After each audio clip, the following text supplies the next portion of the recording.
Guys Gandikota trip లో నేను కొన్ని ప్రాబ్లమ్స్ ఫేస్ చేశాను. ఆ ప్రాబ్లమ్స్ ని నేను ఈ వీడియోలో మీతో షేర్ చేసుకుంటాను. అండ్ దానితో పాటు ఎప్పటిలాగూ మన ట్రావెల్ బడ్జెట్ గురించి కూడా ఈ వీడియోలో మాట్లాడుకుందాం. గండికోట ట్రిప్ ని నేను 2180 రూపీస్ లో పూర్తి చేశాను. 1 నైట్ గండికోటలో క్యాంపింగ్ కూడా చేశాను. ఆ క్యాంపింగ్ డీటెయిల్స్ గురించి కూడా ఈ వీడియోలో మాట్లాడుకుందాం. అండ్ అసలు గండికోట ఎక్కడ ఉంది, ఎలా చేరుకోవాలి, తినడానికి హోటల్స్ ఉన్నాయా, చూడాల్సిన ప్లేసెస్ ఏంటి, చేయాల్సిన అడ్వెంచర్స్ ఏంటి, అండ్ నేను ఫేస్ చేసిన ప్రాబ్లమ్స్ ని మీరు ఫేస్ చేయకుండా ఉండటం ఎలా, అండ్ గండికోట ట్రిప్ ని ఎలా ప్లాన్ చేసుకోవాలి, ఇలాంటి విషయాలన్నీ ఈ వీడియోలో మీకు దొరుకుతాయి. ప్రతి పార్ట్ జాగ్రత్తగా చూడండి. ఇక మొదలు పెడదాం. గండికోట ఒక చిన్న విలేజ్. జమ్మలమడుగు టౌన్ కి 16 కిలోమీటర్స్ డిస్టెన్స్ లో కడప డిస్టిక్ లో ఉంది. డైరెక్ట్ గా మన హోమ్ టౌన్ నుంచి గండికోటకి చేరుకోలేం. సో ఫస్ట్ మనం చేరుకోవాల్సిన ప్లేస్ జమ్మలమడుగు. జమ్మలమడుగుకు ట్రైన్ ఫెసిలిటీస్ అలానే బస్ ఫెసిలిటీస్ కూడా ఉన్నాయి. కానీ ట్రైన్ కనెక్టివిటీ పెద్దగా లేదు. బస్ కనెక్టివిటీ అయితే బాగుంది. నేను జమ్మలమడుగుకు బస్సులో వచ్చాను. అనంతపూర్ నుంచి తాడిపత్రికి, తాడిపత్రి నుంచి జమ్మలమడుగుకి 180 రూపీస్ పడింది. ఇక జమ్మలమడుగుకు చేరుకున్నాక జమ్మలమడుగు నుంచి గండికోటకు వెళ్ళాలి అంటే 2 ఆప్షన్స్ ఉన్నాయి. First option government buses. Bus timings వచ్చేసి మార్నింగ్ 5:30 AM కి, అండ్ సెకండ్ బస్ వచ్చేసి మార్నింగ్ 8 AM కి, థర్డ్ బస్ వచ్చేసి ఈవినింగ్ 5:30 PM కి. టికెట్ ప్రైస్ వచ్చేసి పర్ పర్సన్ 30 రూపీస్. గండికోట నుంచి జమ్మలమడుగుకు వెళ్ళాలంటే సేమ్ ఇవే బస్సెస్ 15 మినిట్స్ హాల్ట్ వేసిన తర్వాత వెళ్తాయి. ఈ బస్ టైమింగ్స్ ని మీరు మిస్ చేసుకుంటే ఇంకొక ఆప్షన్ ఉంటుంది, ఆటోస్. డైరెక్ట్ రైల్వే స్టేషన్ నుంచి లేదా బస్ స్టాండ్ నుంచి 250 నుంచి 300 రూపీస్ చార్జ్ చేస్తాయి ఆటోస్. మీరు తొందరగా వెళ్ళిపోతారు. ఒక పర్సన్ అయినా ఫ్యామిలీ అయినా ఈ ప్రైజే. మీరు ఇంకా తక్కువలో గండికోటకి వెళ్ళాలి అంటే జమ్మలమడుగు గాంధీ సర్కిల్లో జమ్మలమడుగు టు ముద్దనూరు రోడ్ లో షేర్ ఆటోస్ దొరుకుతాయి. మినిమం 8 to 10 మెంబర్స్ ఎక్కుతారు ఆ autos. Per person 30 to 40 rupees తీసుకుంటారు. డైరెక్ట్ గండికోటలో దింపేస్తారు. బస్ స్టాండ్ నుంచి 700 మీటర్స్ దూరంలో ఉంటుంది గాంధీ సర్కిల్. అలానే రైల్వే స్టేషన్ నుంచి 3 కిలోమీటర్ డిస్టెన్స్ ఉంటుంది. రైల్వే స్టేషన్ నుంచి ఆటోలో 10 to 15 రూపీస్ లో గాంధీ సర్కిల్ కి చేరుకుంటారు. గాంధీ సర్కిల్లో ఆటో ఎక్కితే డైరెక్ట్ గా గండికోటలో దింపేస్తారు. కానీ నాకు 120 రూపీస్ పడింది గండికోటకి చేరుకోవడానికి. నేను జమ్మలమడుగుకు వెళ్ళినప్పుడు గండికోటకి వెళ్లే దారిలో ఒక బ్రిడ్జ్ వస్తుంది పెన్నా రివర్ మీదుగా. ఆ బ్రిడ్జ్ డ్యామేజ్ అయ్యింది. సో వేరే రూట్ లో వెళ్లాల్సి వచ్చింది నాకు.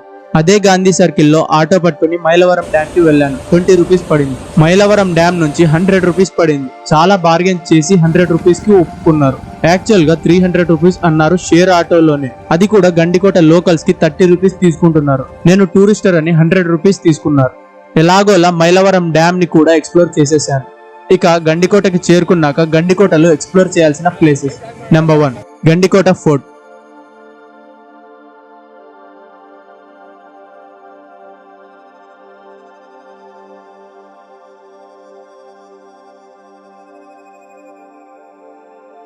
నెంబర్ 2 చార్మినార్.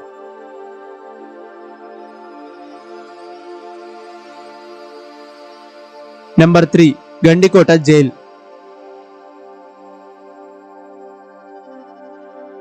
నెంబర్ 4 కోనేరు.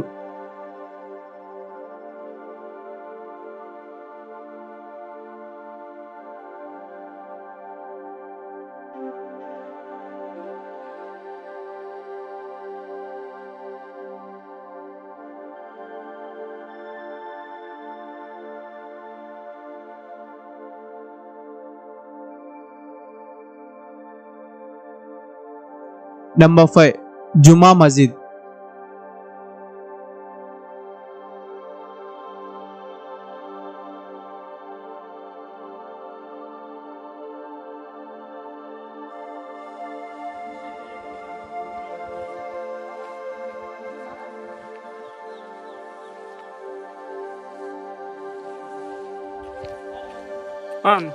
Number 6 granary.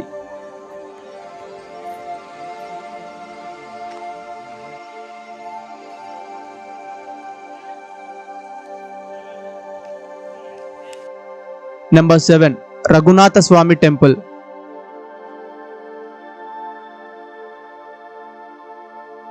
Number 8 Gandikota river view point.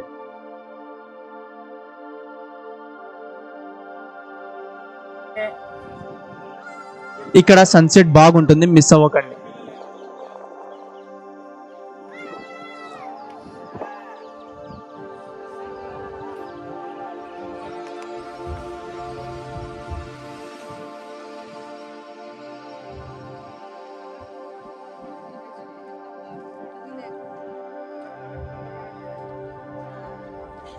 Number 9 Madhavaraya Swamy temple.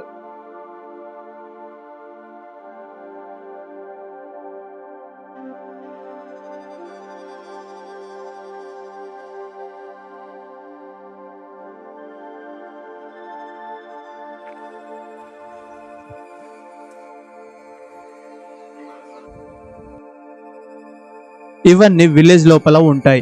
6 to 70 metres లో ఒక్కో అట్రాక్షన్ ఉంటుంది. హాయిగా విలేజ్ చూసుకుంటూ ఎక్స్ప్లోర్ చేసేయచ్చు. ఇక నెక్స్ట్ ఫుడ్ ఆప్షన్స్. ఇక్కడ ఒక ప్రాబ్లం ఉంది. పర్సనల్ వెహికల్ లో వచ్చిన వాళ్ళకి ప్రాబ్లం లేదు. నాలా బడ్జెట్ లో లోకల్ ట్రాన్స్పోర్ట్ ని నమ్ముకొని వచ్చిన వాళ్ళకి ప్రాబ్లం ఉంటుంది. మినిమం 1 కిలోమీటర్ వాక్ చేయాల్సి ఉంటుంది గండికోట విలేజ్ నుంచి శివలింగం రెస్టారెంట్ కి. పర్సనల్ వెహికల్ లేని వాళ్ళు ఈ ట్రిప్ ని మొత్తం మన కాళ్ళతో మనం ఎక్స్ప్లోర్ చేయాల్సి ఉంటుంది. విలేజ్ లో పెద్దగా ఆటోస్ అయితే కనిపించవు. లిఫ్ట్ అడిగి పోవాలి లేదా నడుచుకుంటూనే వెళ్ళాలి. ఆ ఎండలో నడచాలి అంటే చాలా ఇబ్బందిగా ఉంటుంది. మధ్యాహ్నం లంచ్ లేదా రాత్రి డిన్నర్ కి ఒకటే ఆప్షన్ ఉంది, శివలింగం రెస్టారెంట్. బ్రేక్ఫాస్ట్ కి కొన్ని ఆప్షన్స్ ఉన్నాయి, కానీ లంచ్ అండ్ డిన్నర్ కి శివలింగం రెస్టారెంట్ మాత్రమే. నో డౌట్ ఫుడ్ అయితే బాగుంటుంది. వెజ్ దొరుకుతుంది, అలానే నాన్ వెజ్ కూడా దొరుకుతుంది. నేను పన్నీర్ రైస్ తిన్నాను, 140 రూపీస్ పడింది. అండ్ వాటర్ బాటిల్స్ లేదా ఏవైనా కూల్ డ్రింక్స్ కొంటే ఎక్స్ట్రా 5 రూపీస్ ఛార్జ్ చేస్తారు ఎంఆర్పి పైన. మొత్తం గండికోటలో అన్ని షాప్స్ ఇలానే ఛార్జ్ చేస్తారు. ఇది నార్మల్. ఇక్కడ గండికోటలో చాలా వేడిగా ఉంటుంది. నేను వింటర్ సీజన్ లో వెళ్ళాను, అయినా వేడి చాలా ఉంది. అండ్ ఇంకొక ఇంపార్టెంట్ విషయం, ఇక్కడ ఆన్లైన్ పేమెంట్ యాక్సెప్ట్ చేస్తారు. Phone pay, Google pay, Bharat pay అన్ని. కానీ ఇక్కడ నెట్వర్క్ ప్రాబ్లం ఉంది. ఓన్లీ జియో మాత్రమే పనిచేస్తుంది. ఆన్లైన్ పేమెంట్స్ చేసేటప్పుడు జియో నెట్వర్క్ మీద చేయండి. మీకు ఏవైనా డౌట్స్ ఉంటే కామెంట్ చేసి అడగండి. అండ్ ఎవరైనా కొత్త వాళ్ళు ఉంటే ఛానల్ ని సబ్స్క్రైబ్ చేసుకోండి. ఇలాంటి విలువైన ట్రావెల్ విషయాలు దొరుకుతూనే ఉంటాయి. సబ్స్క్రైబ్ చేసే ముందు లైక్ చేయండి. ఇక నెక్స్ట్ స్టే ఆప్షన్స్. గండికోటలో స్టే చేయడానికి చాలా ఆప్షన్స్ ఉన్నాయి. ప్రైవేట్ రూమ్స్ దొరుకుతాయి, డార్మెటరీస్ దొరుకుతాయి, క్యాంపింగ్ టెంట్స్ దొరుకుతాయి, ఏసీ అండ్ నాన్ ఏసీ. నేను స్టే చేసింది నాన్ ఏసీ క్యాంపింగ్ టెంట్స్ లో. 800 రూపీస్ పడింది. నేను ఒక్కడినే ఒక టెంట్ లో. ఒక టెంట్ లో ఇద్దరు పడుకోవచ్చు. టెంట్స్ లోపల ఇలా ఉంటుంది.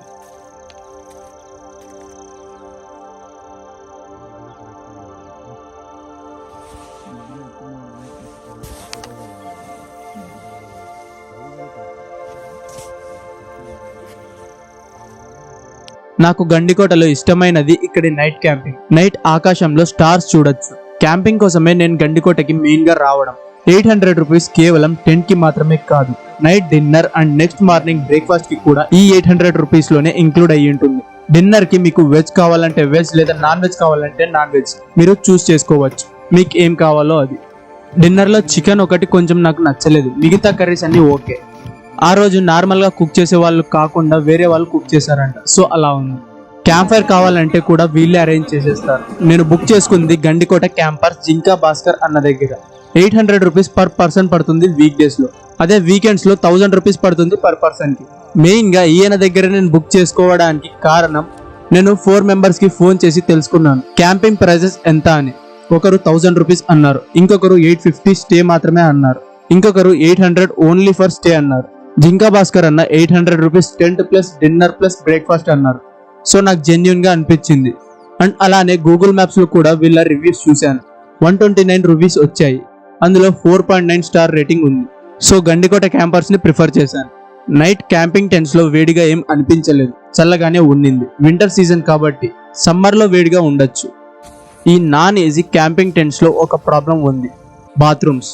క్యాంపింగ్ సైట్ కి బాత్రూమ్స్ కి 700 మీటర్స్ దూరం ఉంటుంది ఆల్మోస్ట్. క్యాంపింగ్ సైట్స్ లో మొత్తం టెంట్స్ మాత్రమే ఉంటాయి బండరాళ్ళ మీద. వాష్రూమ్ కి వెళ్ళాలి అంటే 700 మీటర్స్ వెళ్లాల్సిందే. మళ్ళీ సేమ్ ప్రాబ్లం. పర్సనల్ వెహికల్ ఉన్న వాళ్ళకి ఈజీయే, లేని వాళ్ళు నడచాల్సిందే. వాష్రూమ్స్ క్లీన్ గా ఉన్నాయి, గీజర్ కూడా ఉంది. లేడీస్ అండ్ జెంట్స్ కి సపరేట్. మీరు ఒకవేళ నైట్ స్టే బుక్ చేసుకోలేదు, మీరు వాష్రూమ్ కి వెళ్ళాలి అనుకుంటే పే చేసి యూజ్ చేసుకోవచ్చు. ఇవి గండికోట క్యాంపర్స్ వాళ్ళవే. టెంట్స్ తీసుకున్న వాళ్ళకి ఫ్రీ. ఏసీ టెంట్స్ లో అయితే కనెక్టెడ్ బాత్రూమ్స్ ఉంటాయి. అవి పర్ నైట్ 2500 నుంచి 3000 వరకు పడుతుంది. వీకెండ్స్ కి వీక్ డేస్ కి డిఫరెన్స్. ఏవైనా డౌట్స్ ఉంటే కామెంట్ సెక్షన్ లో కామెంట్ చేసి అడగండి. గుర్తుపెట్టుకోండి, అడ్వాన్స్ బుకింగ్ అయితే చేసుకోవాలి. డిస్క్రిప్షన్ లో గండికోట క్యాంపస్ డీటెయిల్స్ ఉన్నాయి, చూడండి. ఇక నెక్స్ట్ అడ్వెంచర్ యాక్టివిటీస్ అండ్ వాటి ప్రైజెస్. నాకు వీటన్నిటిలో చెయ్యాలనిపించింది బోటింగ్ మాత్రమే. బోటింగ్ కి వెళ్ళాలి అంటే గండికోట సైట్ నుంచి ఈ యారోస్ ని ఫాలో చేసుకుంటూ వెళ్ళాలి. 1 కిలోమీటర్స్ డిస్టెన్స్ ఉంటుంది, కిందకి నడుచుకుంటూ వెళ్ళాలి. చాలా ఛాలెంజింగ్ అయితే ఉంటుంది. ఒక వాటర్ బాటిల్ ని క్యారీ చేయండి కిందకి వెళ్ళేటప్పుడు. ఎర్లీ మార్నింగ్ 8 AM కి స్టార్ట్ అవుతుంది బోటింగ్. బట్ మీరు కిందకి దిగే ముందు బోటింగ్ వాళ్ళకి ఫోన్ చేసి తెలుసుకోండి ఈ రోజు బుకింగ్ జరుగుతుందా అని, లేదా కిందికి దిగినప్పుడు జరగట్లేదు అని తెలుసుకున్నారంటే అంతే సంగతులు. మినిమం 6 మెంబర్స్ ఉంటే గానీ బోట్ కదలదు, ఇది కూడా గుర్తుపెట్టుకోండి. పర్ పర్సన్ 500 రూపీస్ చార్జ్ చేస్తారు బోటింగ్ కి. 500 రూపీస్ వర్త్ ఆ బోటింగ్ కి అంటే 100% వర్త్.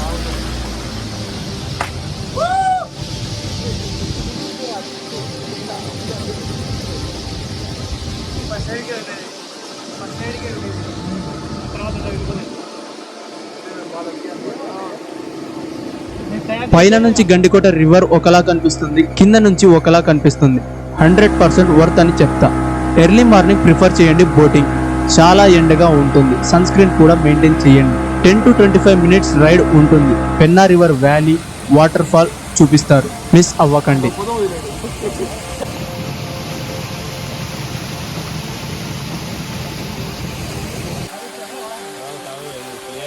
ఈ వాటర్ ఫాల్ చూడటానికి మాత్రమే. ఒకవేళ మీరు ఈ వాటర్ ఫాల్ లోకి వెళ్ళాలి అంటే ఇంకో దారి ఉంది. శివలింగం రెస్టారెంట్ ఉంది అన్నాను కదా, ఆ రెస్టారెంట్ కి ఆపోజిట్ లో ఒక దారి ఉంది. ఆ దారిలో 2 కిలోమీటర్స్ వెళ్తే వాటర్ ఫాల్ వస్తుంది. 500 మీటర్స్ వరకు వెహికల్స్ వెళ్తాయి. మిగతా రోడ్ అంతా డౌన్ హిల్ ఉంటుంది, నడుచుకుంటూ కిందకి వెళ్లాల్సిందే. ఈ కొండ ఎక్కాలి దిగాలి అంటే చాలా కష్టంగా ఉంటుంది. యంగుగా ఉన్న వాళ్ళు మాత్రమే చేయగలరు. ఇక లాస్ట్ పార్ట్ బడ్జెట్ చెప్పే ముందు ఇంకో కొన్ని ఇంపార్టెంట్ విషయాలు ఉన్నాయి. గండికోట నుంచి జమ్మలమడుగుకు బస్ టైమింగ్స్ చూసుకొని రిటర్న్ వెళ్ళిపోవడానికి ప్లాన్ చేసుకోండి. 30 రూపీస్ లో వెళ్ళిపోవచ్చు. ఆటోస్ కోసం వెయిట్ చేద్దాం అనుకుంటే కష్టం అవుతుంది. ఎక్కువ ఆటోస్ కనిపించవు గండికోట నుంచి జమ్మలమడుగుకు వెళ్ళడానికి. అది వీక్ డేస్ లో అయితే ఇంకా చాలా కష్టం అవుతుంది. నేను థర్స్డే రోజు వెళ్ళాను. 1 అవర్ వెయిట్ చేశాను ఆటో రావడానికి. అది కూడా ఎవరో విలేజర్స్ ఫోన్ చేసి పిలుచుకున్నారు ఆ ఆటోని. ఆ auto last stop Gandhi circle. నాకు 100 రూపీస్ చార్జ్ చేశారు. అండ్ గండికోట ట్రిప్ ని ప్లాన్ చేసుకునే వాళ్ళు వీకెండ్స్ లో ప్లాన్ చేసుకోండి ట్రిప్ ని. ఎక్కువ పబ్లిక్ కనిపిస్తుంది. పబ్లిక్ ఎక్కువ ఉంటే ట్రాన్స్పోర్ట్ ఈజీ అవుతుంది. ఆటోస్ కంటిన్యూస్ గా తిరుగుతూ ఉంటాయి. నేను వీక్ డే లో వెళ్ళాను. హార్డ్లీ నాకు మార్నింగ్ నుంచి ఆఫ్టర్నూన్ వరకు 20 to 25 మెంబర్స్ టూరిస్టర్స్ కనిపించారు అంతే. అండ్ మీరు మీ ట్రిప్ లో ఎక్కువగా స్ట్రెయిన్ అవ్వకూడదు అంటే పర్సనల్ వెహికల్ లో రండి. పర్సనల్ వెహికల్ తో ఎక్కువ అమౌంట్ అవుతుంది ట్రిప్ కి అనుకుంటే నా దగ్గర ఒక చిన్న ఐడియా ఉంది. జమ్మలమడుగుకు బడ్జెట్ లో ట్రైన్ లేదా బస్ లో వచ్చేయండి. జమ్మలమడుగు నుంచి గండికోటకి ఒక ఆటో మాట్లాడుకోండి. మీరు 1 నైట్ స్టే చేయాలి అనుకుంటుంటే సైట్ సీయింగ్ అండ్ ఈవినింగ్ వరకు మీతోనే ఉండి మిమ్మల్ని క్యాంపింగ్ సైట్ దగ్గర దింపేసి మరి నెక్స్ట్ డే మార్నింగ్ వచ్చి పికప్ చేసుకోండి అని ఇలా మాట్లాడుకోండి. ఇలా అయితే వాళ్ళు ఎంత ఛార్జ్ చేస్తారో నాకు తెలియదు, కానీ ఒక 1500 to 2000 రూపీస్ ఛార్జ్ చేస్తారో అని అనుకుంటున్నాను. వాళ్ళు ఒకసారి జమ్మలమడుగు నుంచి గండికోటకి రావడానికి 300 రూపీస్ ఛార్జ్ చేస్తున్నారు. సో ఇంత అమౌంట్ ఉండొచ్చు అని నా ఎక్స్పెక్టేషన్ మాత్రమే. ఇక గండికోట కంప్లీట్ బడ్జెట్ అనంతపూర్ నుంచి జమ్మలమడుగుకు 180 రూపీస్ పడింది. మీకెంత ఛార్జ్ అవుతుందో రాసుకోండి. జమ్మలమడుగు నుంచి గండికోటకి ప్రైవేట్ ఆటోలో వెళ్తే 250 నుంచి 300 రూపీస్ అవుతుంది, లేదా షేర్ ఆటోలో వెళ్తే 50 రూపీస్ అవుతుంది. నాకు మాత్రం 120 రూపీస్ పడింది. 120 రూపీస్ వేసుకుంటున్నా. మార్నింగ్ బ్రేక్ఫాస్ట్ కి ఒక 100 రూపీస్ వేసుకుందాం. గండికోటలో లంచ్ కి ఒక 200 rupees including with water bottle. Sight seeing కి ఎక్కడ టికెట్ అయితే అడగరు. నైట్ క్యాంపింగ్ టెంట్ కి 800 రూపీస్ ఛార్జ్ అయ్యింది. 800 రూపీస్ వేసుకుందాం. నేను చేసిన అడ్వెంచర్ బోటింగ్ 500 రూపీస్ ఛార్జ్ అయ్యింది పర్ పర్సన్. 500 రూపీస్ వేసుకుందాం. గండికోట నుంచి జమ్మలమడుగుకు నాకు 100 రూపీస్ ఛార్జ్ అయింది. మీరు బస్ లో వెళ్తే 30 రూపీసే అవుతుంది, లేదా మీరు ప్రైవేట్ గా ఆటోలో వెళ్తే 250 నుంచి 300 వరకు అవ్వచ్చు. నాకు 100 మాత్రమే అయ్యింది కాబట్టి నేను 100 రూపీస్ వేసుకుంటున్నా. మరి జమ్మలమడుగు నుంచి అనంతపూర్ కి 180 రూపీస్ ఛార్జ్ అయింది టికెట్. 180 రూపీస్ వేసుకుందాం. గండికోట ట్రిప్ ని నేను 2180 రూపీస్ లో కంప్లీట్ చేశాను. నెక్స్ట్ వీడియో బెలూమ్ కేవ్స్ గురించి. బెలూమ్ కేవ్స్ ఎక్కడ ఉంది, ఎలా చేరుకోవాలి, ఇక్కడ చూడాల్సిన ప్లేసెస్ ఏంటి, అక్కడ తినడానికి హోటల్స్ ఉన్నాయా, ఇలాంటి విషయాలన్నీ కంప్లీట్ గా నెక్స్ట్ వీడియోలో తెలుసుకుందాం. ఇక సమాప్తం.